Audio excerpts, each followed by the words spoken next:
Today we're going to tackle what might be one of the most difficult questions in all of FPV. What is the best FPV video system for you to choose? Is it DJI? Is it analog? Is it HDZero? Is it Walksnail? Is that why I started the video holding these Walksnail avatar goggles? Because I'm trying to tip you off as to what the conclusion is going to be? No! Because the best video system is different for everybody depending on your personal needs. And what we're going to do in this video is we're going to go over the major systems that you could pick. We're going to go over their pros and cons. We're going to tell you everything you need to know to decide what the best system is for you. I'm Joshua Bardwell, and you're going to learn something today. And I want to start this video just by giving you a taste of the different video systems that we've got. It wouldn't make sense to start talking about all the technical specifications without actually letting you see what it looks like to fly these different systems.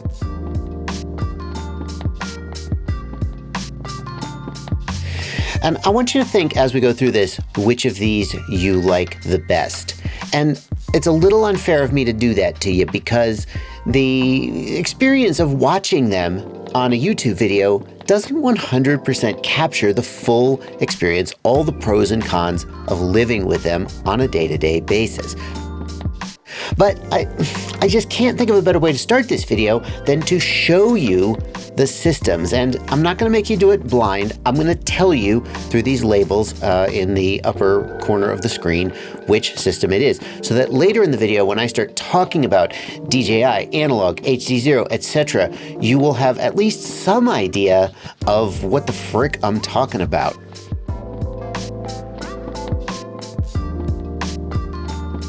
So let's just sit back and let's look at these examples of what these systems look like when you're flying them.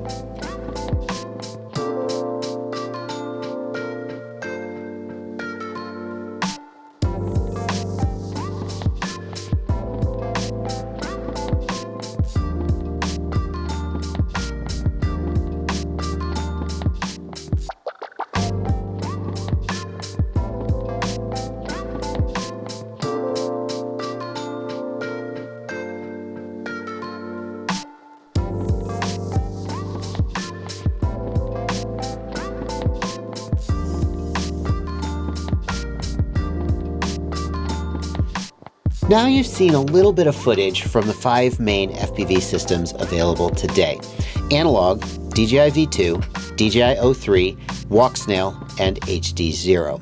And what we're going to do throughout the rest of this video is go through some of the pros and cons of each of these systems so that you, when you hear different things that you think are important, like resolution, latency, price, you can kind of home in on which of these systems best suits your need. And then at the end of the video, I'm going to give you my recommendations for which system is best for different types of pilots. But I want to start by going through the parts of these different systems because it's all very abstract right now. Like we're talking about DJI, O3, Vista, HDZero, VRX.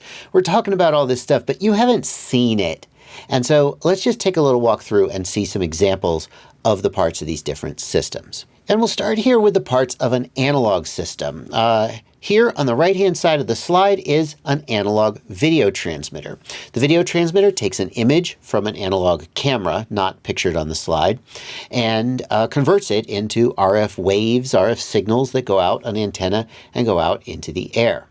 Those signals are picked up by an analog receiver module here in the center of the slide, and it converts those signals into a video signal that can then be sent into the goggle.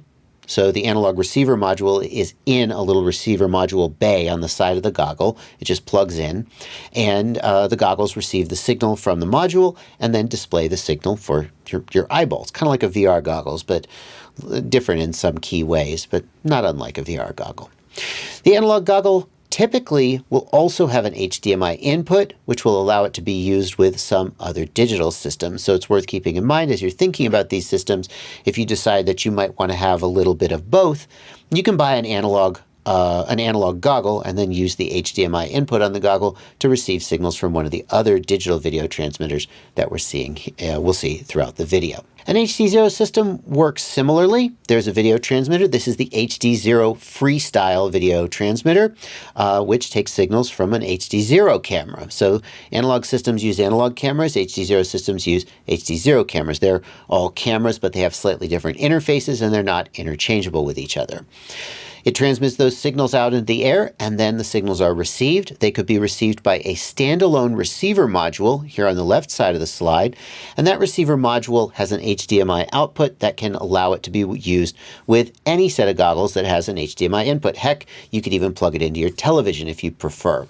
The idea behind the HDZero receiver module was that people who already owned existing analog goggles, they could upgrade to the HDZero system without having to buy a whole new set of goggles. So it was a little more cost effective. If you're starting from scratch, you might do better to buy the HDZero goggles, which are an all-in-one HDZero receiver and goggles all-in-one.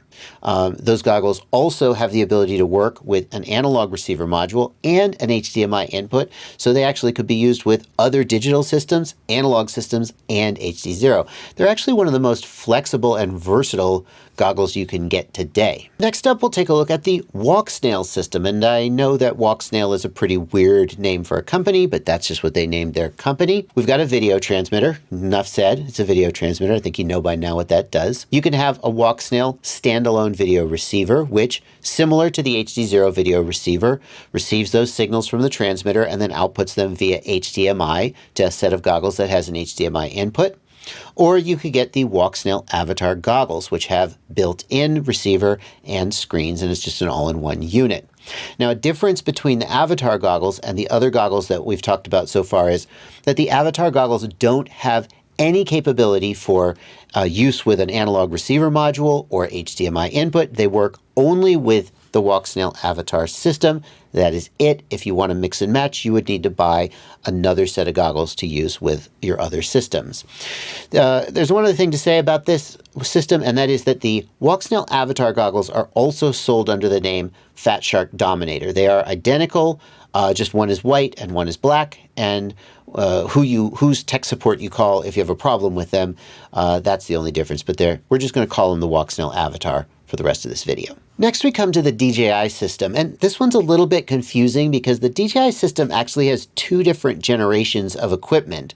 The DJI Goggles V2 and the DJI Goggles 2, with the DJI Goggles 2 being the later and the most recent generation. By the way, also, FU DJI, Goggles V2, Goggles 2. That's not confusing, is it? We're going to do our best to keep that straight. Both the Goggles V2 and the Goggles 2 have an integrated receiver.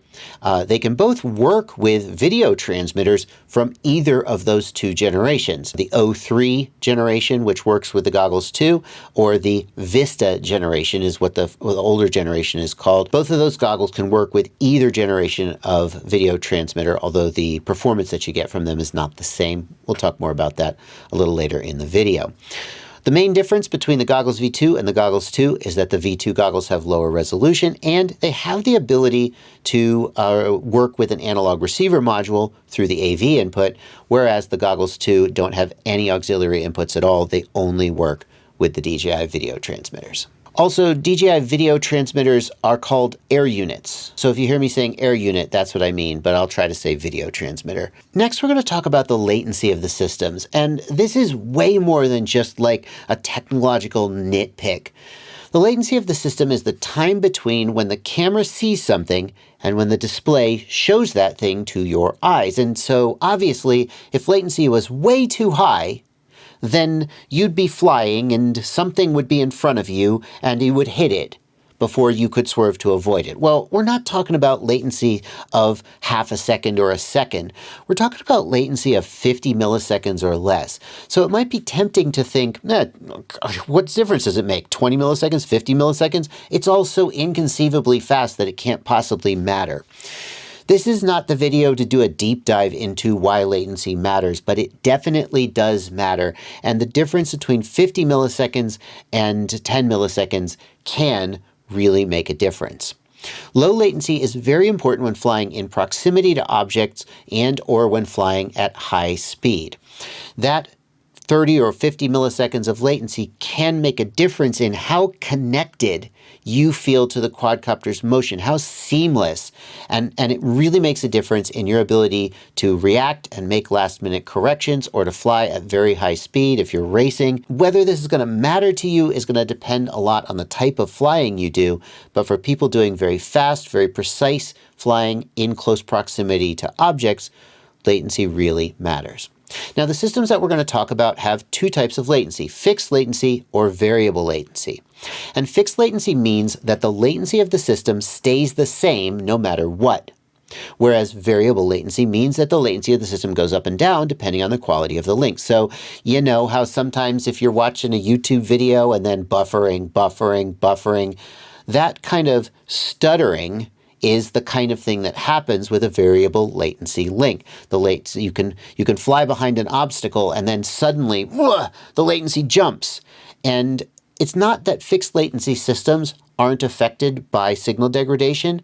It's just that they respond with worse image quality, but still the latency is the same, and that can make a difference in certain types of flying. So here on the left side of the slide, we've got analog video and HDZero, which are grouped together because they both have fixed latency.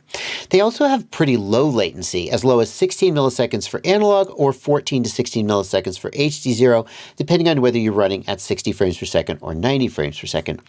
But to be honest with you, I don't want to focus too much on these numbers because I'm going to guess that if you're watching this video, telling you that it has a latency of 16 milliseconds is fairly meaningless. And telling you that Walksnail and DJI have latency of as low as maybe 25 milliseconds and as high as 30 to 45 milliseconds when you're flying is probably also fairly meaningless. Instead, I'm going to try to put this into perspective for you. With Walksnail and DJI, the latency is higher, and so you feel less connected. You have less ability to just quickly respond to something like, oh, on a quad, I almost crashed and I'm trying to make a correction. Or I'm trying to go through this turn and I didn't line the turn up quite right and I need to make a quick correction. With DJI and Walksnail, you simply are less able to do that because of the higher latency. That doesn't mean that people can't be very, very good pilots on Walksnail, DJI. They can. And that latency is working against them, but they're able to overcome it. Whereas other people just really like the low latency connected feel of analog or HDZero. And we'll talk at the end of the video about what kind of person might prefer one or the other based on that. The other thing that you have to understand when thinking about the latency of these systems is that the latency of Walksnail and DJI is variable, which means that while you are flying, it's going to change as the signal strength changes. It is little micro stutters while you're flying. Fractions of a second, milliseconds, but the micro stutters are there. And you can have this experience where you're flying around outside and you're at a 25 millisecond latency, and then you fly into a building and suddenly there's this big concrete wall blocking your signal and the latency jumps and now you're flying suddenly at 30 or 35 milliseconds and you can adjust to that. But when it happens in the middle of your flight line, that fraction of a second where you haven't adjusted yet can be really disorienting and really hard to compensate for. HDZero and analog don't do that. They stay consistent latency, and that's why some people prefer them. So DJI and Walksnail change their latency when the signal gets weaker, but that's not the only thing that they do. And analog and HDZero have consistent latency when the signal gets weaker, but it's not like they're immune to being affected by a weaker signal. Let's take a look at the way in which the signals break up when they get weaker. This is analog video, of course, and it is sort of constantly in a state of breaking up. Don't judge the absolute amount of range we get here because you don't know the test conditions, the output power, the antennas on the quads, etc. I just want you to pay attention to the way that the signal breaks up. And as we come in here, we start to see some static appear across the screen. The screen loses color. It goes black and white. Sometimes it rolls or sort of shudders.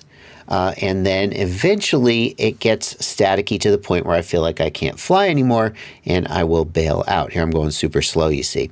One thing that analog has going for it is that there we go. Now it's like I'm literally blind, just raise the throttle and hope to climb. Yeah, see, It's not my first time. I knew that there was nothing for me to crash into and I could just climb out of that. But one thing analog has going for it is that when it does break up, a lot of times the image remains relatively flyable. You can still kind of see the obstacles in the horizon, even though you've lost a lot of color or maybe a lot of detail.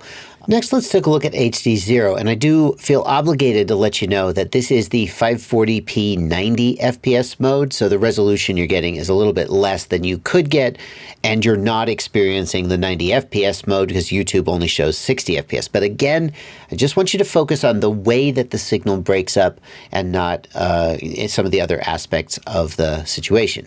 And the way that HDZero breaks up is that you get these white blocks on screen. Basically, whichever parts of the signal got lost show up on screen as these little white blocks. And some people have argued that this is similar to analog static, but I don't feel that way. I find analog static to be relatively easy for my brain to filter out. And I find this breakup, it's like, you know how they say flashing lights may cause epileptic seizures in some people? I don't have that condition, but I kind of feel like this is going to give me that condition. The white sparkles just seem really distracting. In fact, I've proposed to HDZero that maybe it would be better if, that's as bad as it gets.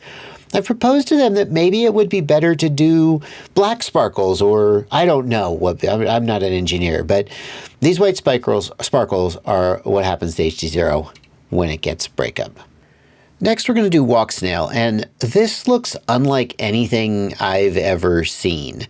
As we come around this corner, you're going to see the bit rate. Right now, it's reading 20 megabits per second. It's going to start dropping like crazy, and what the F?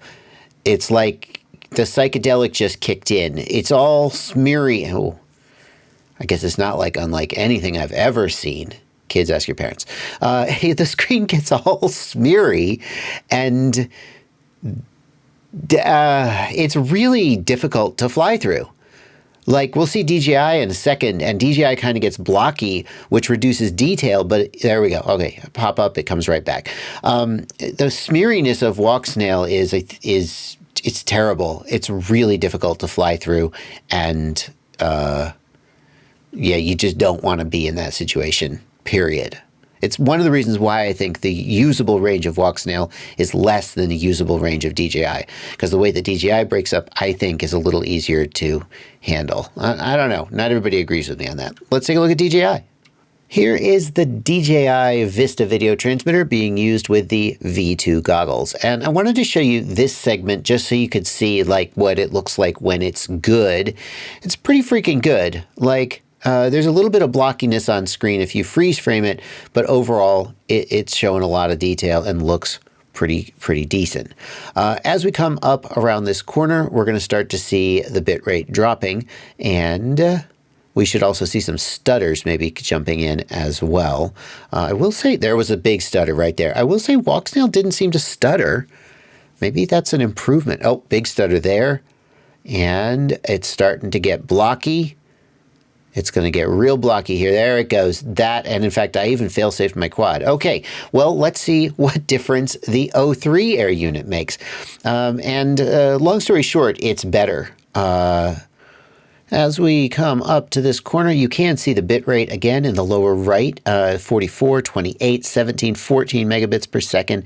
Hanging in there pretty good. I think one thing we see with the O3 air unit is that even when the bit rate gets low, somehow the image stays pretty freaking usable. In fact, the image can get all the way down to 1 or 2 megabits per second, and I can still keep flying. It's really extraordinary, to be honest with you. Let's just... Now, 4 megabits per second, like, I mean, I'm kind of punching out here because I'm like, is it going to hold or am I going to lose it? But it really surprisingly good. Now let's talk about range and penetration of the systems. That's what everybody wants to know about, right? Whenever somebody walks up to you while you're flying, what do they ask you? How far can it go? That's what everybody wants to know. How far can it go? Analog video can have excellent range and penetration depending on the output power of the video transmitter. The thing about analog is that there is a wide variety of analog hardware made by a wide variety of manufacturers. So there are some very inexpensive analog video transmitters, very small, very light, without a lot of output power. There are some analog video transmitters with much, much more output power. They're bigger, they're heavier, and they consume more power. There's everything across the board. At the highest end, analog video transmitters can have 2.5 watts of output power or more, and that's a lot. That's enough to go really freaking far. The Walksnail system has pretty good range and penetration. Its digital technology means that it can make a lot out of a little to give you a usable image even when the signal is getting weak.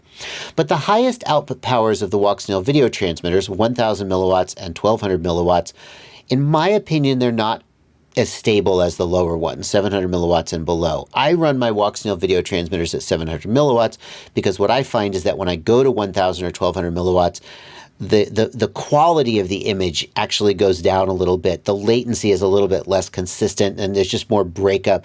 And I feel like I'd rather have like a rock solid 700 milliwatts than kind of a, feels like we're kind of turned it up to 11 and it doesn't really like it. That's my experience of Walksnail. So I would say that Walksnail has better range and penetration than analog most of the time, unless you have like a really high powered analog video transmitter.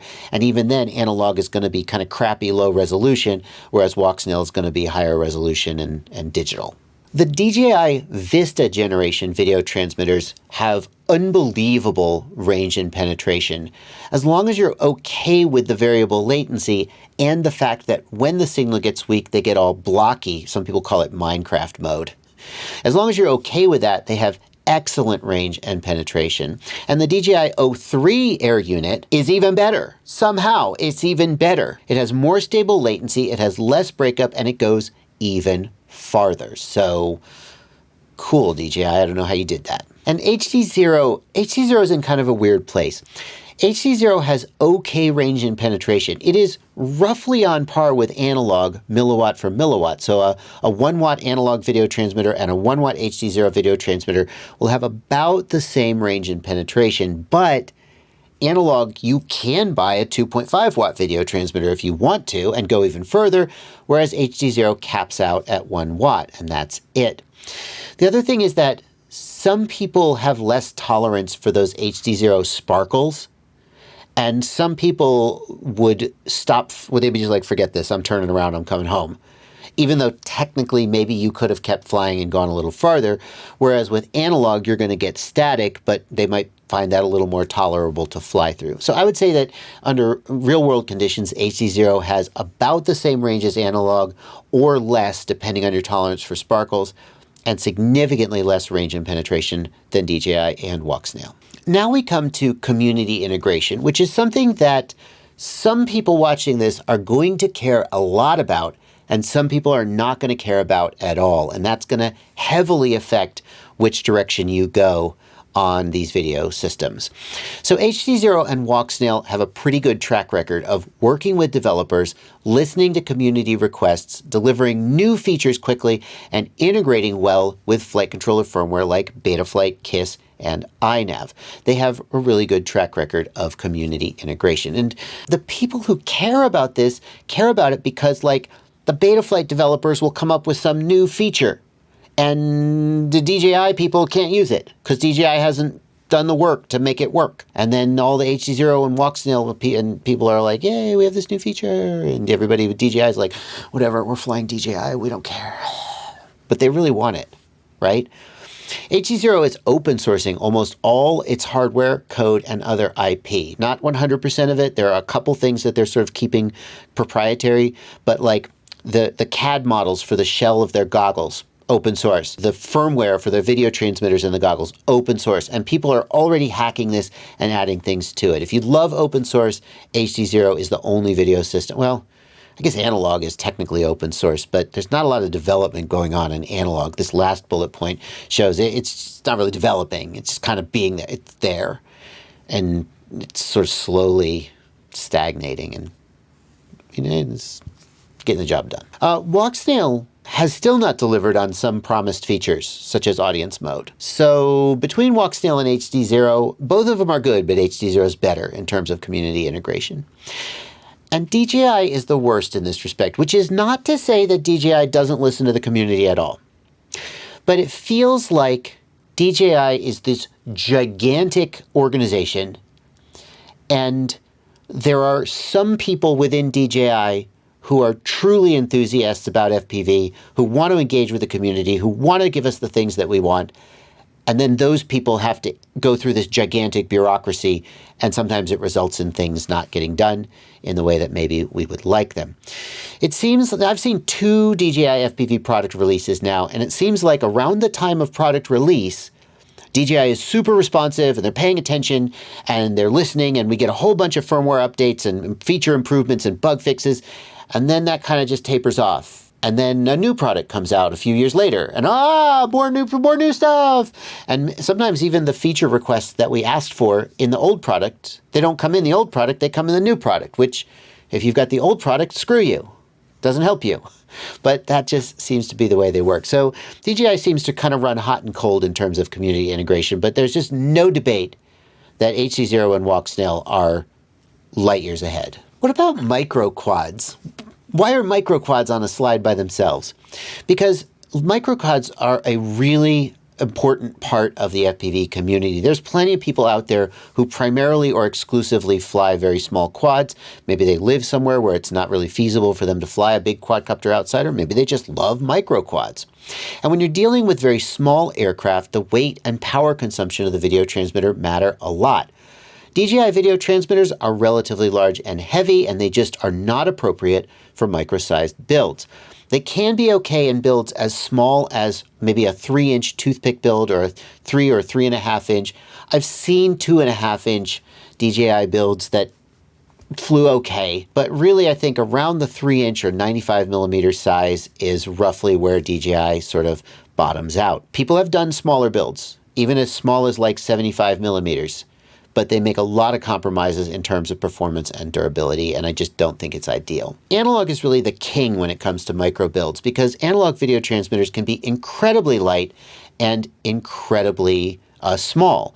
Even sometimes they're integrated directly into the flight controller. So you just got a flight controller, and somewhere in there on the board or the components is a video transmitter, and there's just a little antenna hanging off there, and boom, you don't even need a separate video transmitter with analog sometimes. Walksnail and HDZero both have a small, lightweight video transmitter and camera kit that's tailored to micro-sized quads. They're not quite as small and lightweight as analog, but they have significantly better image quality and range, and as a result, many micropilots like them, even though they don't give you quite as good performance as the lighter, smaller analog video transmitters. Well, we can't talk about this stuff without talking about price. And I've got some typical prices broken out here on the slide, which you can pause the video and you can kind of look at it. I'm not going to read you the whole slide, but analog is 100% the cheapest. It can be a little bit expensive. The goggles, especially if you buy high-end premium analog goggles, they can be pretty expensive. Bear in mind, those high-end premium analog goggles can also usually be used with a Walksnail or HDZero video receiver, so they're not just analog goggles.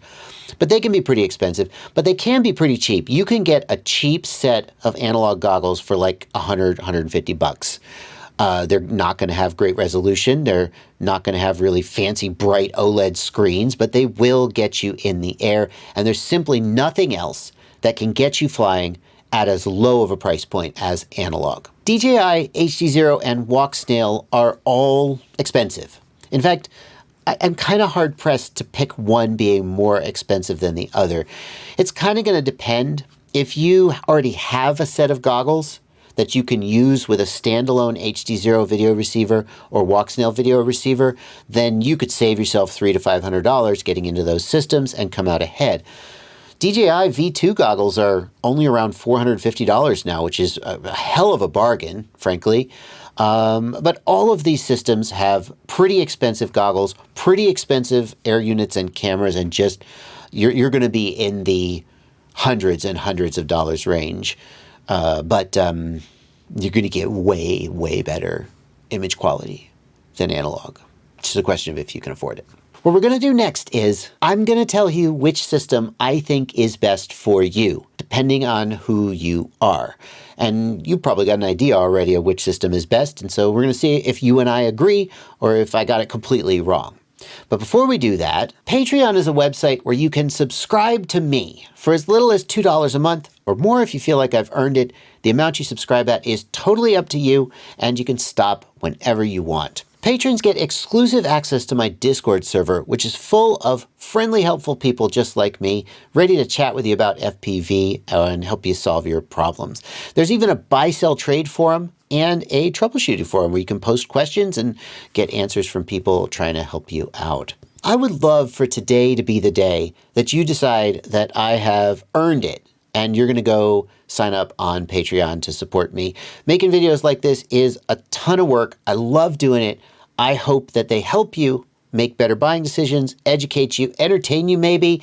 And I hope that if today is that day, you'll head on down there, click the link and sign up. And if today's not the day, I'm not going to harp on it any longer. I'm going to get on with the video because I got to get to work earning it.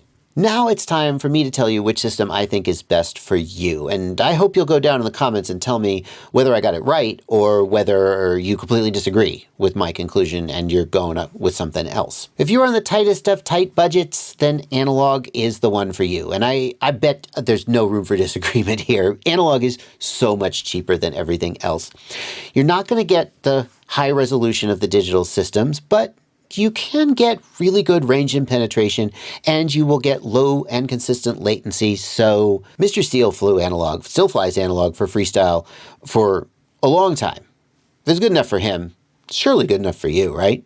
So don't feel too bad about it. If you've got plenty of money and you want to cruise around, have fun, and have a relatively hassle-free experience, DJI is the one to get. The V2 goggles and the Vista video transmitter are a little bit cheaper and have a little bit worse resolution. The goggles 2, when used with the O3 video transmitter, are a little more expensive, but they're the only system with 1080p resolution, and it just looks so good. The hardware is so mature. It's so durable. It's just such a great all-around package that I think for the kind of person with a lot of money falling out their wallet and who's just like, which one should I get? I think DJI is probably the one that's going to make the most people happy. Unless you are one of the other categories that I list that shouldn't go with DJI. Like racers. Racers should not use DJI or Walksnail because they are not compatible with the timing systems used at races, and the variable latency makes precise fast flying harder. Yes, there are people who race with DJI and Walksnail. I'm not saying it can't be done. I'm just saying if you are serious about racing, then analog and HDZero are going to be the systems that are going to work the best for you. Between those two, HDZero hardware is not as durable as analog and is significantly more expensive.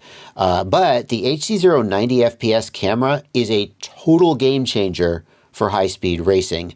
I'm not exaggerating. It's really a game changer, unless you crash and break it. Well, analog stuff breaks too, but I think that HDZero stuff is just a little bit less durable, and racers do crash a lot. For freestyle pilots, this is the one where everybody's going to disagree with me, and I don't have a solid pick. Analog and HDZero have low consistent latency, which allows fast response when flying in proximity, and fast response is important, especially when flying freestyle, where you're not flying a consistent path like a racer is. So you may dive into a gap and then suddenly there's something in front of you and you got to dodge it.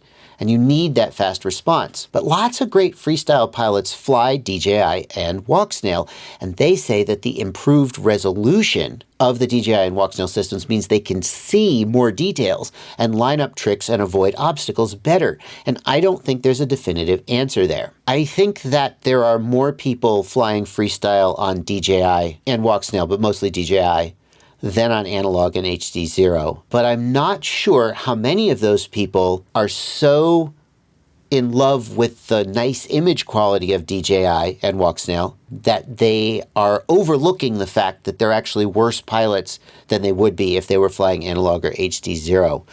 When I fly HDZero in analog, but mostly HDZero at 90 frames per second, I am amazed at how much more control I have over the quad.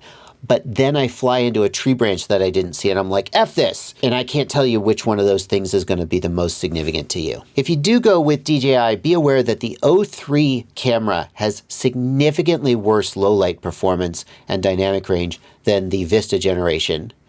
So if you fly in dark places, then stick to the Vista generation, not the O3. The O3 looks really nice. It has high resolution and great colors, but the shadow detail really sucks, and the low light sensitivity really sucks. If you are a professional on a movie set, then why are you watching this video? You already know what you need, and it's DJI. The DJI system is incredibly mature. The hardware is incredibly reliable, more reliable than any other piece of FPV gear, probably, in terms of just how well made it is and how much it stands up to abuse. Literally every professional pilot that I know flies DJI on set. Like, I literally cannot think of a single professional pilot flying for movies, flying for commercials, I literally can't think of one who flies analog. Actually, I just thought of one, but he's just starting out. The exception to that would be microquads. If for some reason you're flying a very, very small microquad on a movie set, then it's not going to be a DJI. You just can't carry a DJI video transmitter on a very small quad. But it's just going to be DJI for pros. That's it. The other stuff isn't even really in contention. If you want DJI-like performance, but you hate DJI politically, economically, as a company, there's people out there who have very strong feelings about DJI, strong negative feelings about DJI, and they just don't want a damn thing to do with DJI as a company, no matter how good their technology might be. You should get Walksnail. It's like DJI. It's not... Mom, can we get DJI? We have DJI at home. That's Walksnail. It's not quite as good as DJI in many ways, but it's pretty close. And it's not DJI. If you want the absolute best image quality, the DJI Goggles 2 with O3 are it, hands down. If you want a high-quality onboard recording so you don't have to carry a GoPro, the DJI Goggles 2 or the V2 goggles with the O3 Air unit are the one to get. The O3 Air unit can do 4K onboard recording.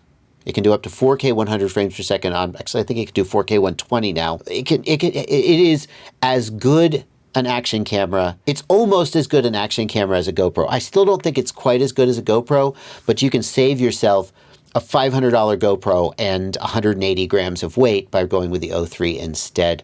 And that makes the O3 very, very compelling for a lot of people. For microquads, it's going to be analog, Walksnail, or HDZero. Analog is the lightest, but there's a tiny, weak video transmitter that has terrible range and bad image quality for the cameras. HDZero is the next lightest with good image quality and range, and Walksnail is a little bit heavier with great image quality and range.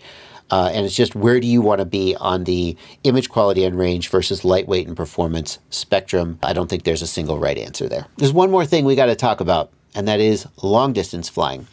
And I know that there aren't a lot of long distance flyers out there, but I don't want to act like you guys don't exist. Analog is the king for long distance flying. You can buy high-powered video transmitters and even use signal amplifiers if desired, or you can use a great big high-gain antenna on the receiver, and with analog you only need one antenna on the receiver, whereas with the digital systems you typically will have 4 antennas, which just means, instead of having one gigantic parabolic dish, you would have 4, and no one's going to do that, right? So analog is the king for long distance flying. In addition, the way that analog breaks up, sort of the analog way that the signal goes away and comes back, means that you can I'm dialing in the antenna, I got it aimed just right, and get that signal back. Whereas with digital, it just kind of goes, I'm gone. And then you're like, what do? I don't know, maybe I'm just gone. So a lot of long distance pilots like analog. DJI is the worst for long distance flying. Well, I thought DJI had excellent range and penetration. It does, but there is a hard cap where the DJI system, after a certain distance, just stops working. No matter how many high gain antennas you put on, it just stops working. For the Vista generation, it's 13.3 kilometers. I think for the O3, it is longer than 13.3 kilometers. I think it's in the 25 kilometer range. I don't know the exact number, but basically if you hit that number, you cannot go any further, and that's that. If you're not planning to exceed that range, DJI is real good for Well, is 13 kilometers long distance? You can argue about that in the comments.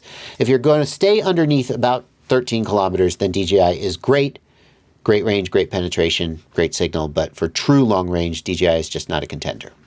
And then HDZero and Walksnail are good for long distance. They have no fixed range limit, and you can put high gain antennas on to increase the range, but you're gonna want at least 2 and maybe 4 antennas, so it's going to be more expensive. And they max out their output power at 1 watt for HDZero or 1.2 watts for Walksnail, whereas analog can go to 2.5 watts or even higher. So you could easily get 20 or 30 kilometers on HDZero and Walksnail with the right antennas, and maybe even further. Now, there's 2 possibilities at this point in the video. Either you are ready to buy something, you've made your decision and you're ready to go, or you'd like to do a little more research. If you are ready to buy, I was going to say I'm going to put links down in the video description, but that would be a shitload of links. So instead, I'm going to put a link to my website, fpvknowitall.com. That's where I've got a whole list of products with information about the products and links to the products that you can use to pick them up. Those links are affiliate links. So it really helps me out when you click those links before you make your purchase. It tells the store that I sent you, and I get a little bit of a commission when you click those links. So definitely, I would sure appreciate it if you go to that website and use those links to make your purchases. On the other hand, if you're interested in doing more research, well, you can also go to that website. I've got a lot of information there about specific pieces of hardware that you might want to pick up. If you've settled on DJI, then which goggles are you going to get? Which video transmitter are you going to get? Etc., etc. In addition, I'm going to put a whole bunch of reference links down in the video description below, just all the videos I can think of that you might be interested in seeing next. And yeah, okay, just for the algorithm, I'm going to put a couple cards on screen of 2 videos that I will handpick as stuff that you might want to see next as well. I don't know what they're going to be yet, though. Thank you so much for watching this video. Hope it was educational.